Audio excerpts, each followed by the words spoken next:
Yo l'équipe, j'ai ressorti les lunettes, la casquette et on se retrouve pour une nouvelle analyse, celle du combat qui a eu lieu ce week-end de Francis Ngannou contre Renan Ferreira. Donc on va commencer par un point important, on va étudier le palmarès des deux combattants. On a Francis Ngannou d'un côté qui comptabilise 18 victoires pour 3 défaites et Ferreira qui comptabilise 13 victoires pour 4 défaites. C'est pas vraiment important pour moi, ce qui est important, ce que je voulais regarder c'était le nombre de soumissions. Francis a pris zéro soumission tout au long de sa carrière. Et d'un autre côté, on a Ferreira, qui est aussi un striker, et qui a placé une seule soumission, donc qui a gagné un seul combat par soumission. Donc Ferreira, bien évidemment, il y en a qui disaient qu'il était excellent au sol, j'en doute pas, il n'y a pas de souci. Mais si on regarde l'ensemble de ses victoires, il a vraiment gagné beaucoup de combats par KO, TKO, où voilà, c'est quand même un cogneur, il a une super grande allonge et il a posé pas mal de difficultés dans sa carrière en striking, notamment avec ses points.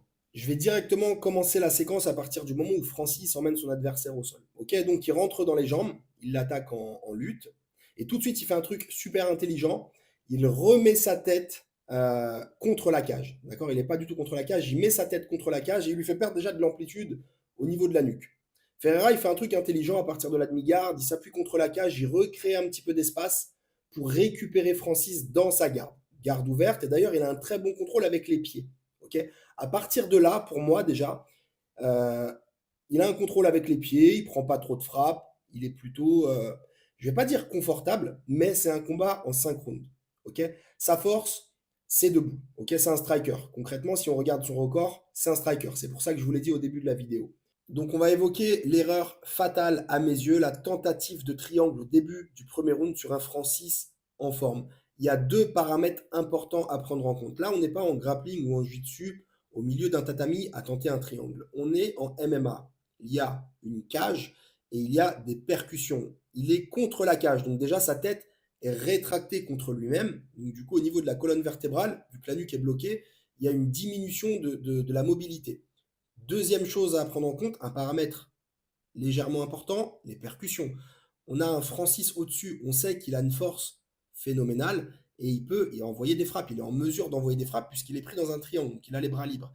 Il va mettre la pression avec son genou au niveau du haut du corps de son adversaire, ce qui va lui permettre de désaxer et d'engager une sortie du triangle et en même temps, il va envoyer des percussions. À ce moment-là, il va réussir à sortir du triangle et là, il va commencer à envoyer du lourd à partir de la demi-garde, ce qui va obliger son adversaire à se remettre à genoux, il faut bien qu'il bouge. Et là, Francis a un super réflexe. Il met son genou à l'intérieur du genou de Ferreira, ce qui empêche toute forme de recomposition. Il ne peut pas rouler, il ne peut pas se relever. En fait, il peut juste prendre des frappes. Donc pour moi, c'est une position qui est vraiment propre. En fait, c'est magnifique ce qu'il a fait. C'est hyper précis et sa victoire, il a été la chercher hyper proprement. Ce qu'il faut savoir, c'est qu'il y a des soumissions qui engagent une prise de risque. Regardez, je vous fais un petit espace et je vous mets un extrait de Makachev contre Oliveira. Il tente un étranglement avec le bras, d'accord? J'emploie des mots simples, comme ça tout le monde comprend. Ici, en soi, s'il perd le bras, il perd pas vraiment la position, il reste toujours dans une position avantageuse, ok? Un triangle, c'est différent. Un triangle, si il foire son triangle, bon bah il va passer la garde du côté où il sort et à partir de là, il va pouvoir engager un travail de percussion. Donc, c'est une vraie prise de risque de tenter un triangle quand on est en dessous, d'accord? C'est comme la guillotine. Parfois, dans certaines positions, on peut avoir une guillotine et le fait de s'asseoir, c'est potentiellement accepter de perdre la guillotine, donc perdre la position et se retrouver en dessous, alors qu'on n'était pas du tout en dessous au début, ok?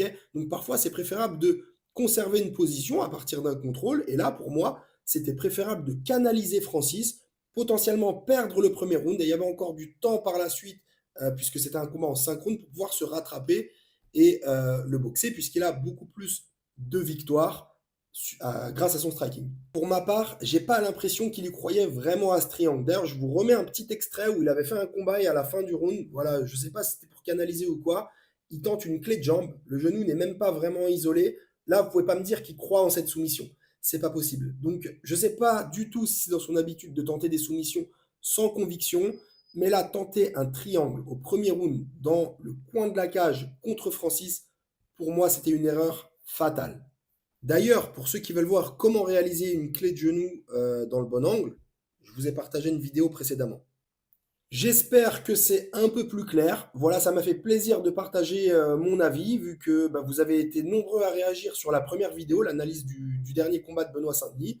Donc voilà, j'essaierai de vous faire des petites analyses régulièrement, pas trop longues pour pas que ça soit imbuvable. Et voilà, si vous avez tenu jusqu'au moment de cette vidéo là maintenant, vous êtes quand même prié de vous abonner. Ok? Bon, bah, je vous dis à bientôt pour de nouvelles analyses.